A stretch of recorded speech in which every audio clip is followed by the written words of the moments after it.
ये हमारा नया गाना है, सुने हैं? सही बताइए। अरे दौरद ले ले हो मोहरोई जनुआ चले ससुरा, दौरद ले ले हो मोहरोई।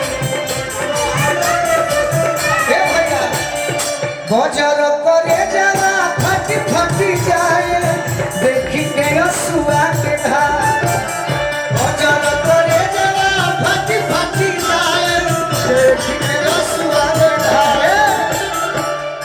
आगे वाला लोग आनंद में बा।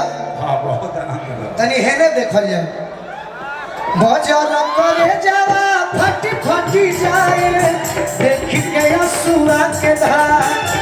अरे हमारा दिल के दुलरी हो चलली हमारा के भी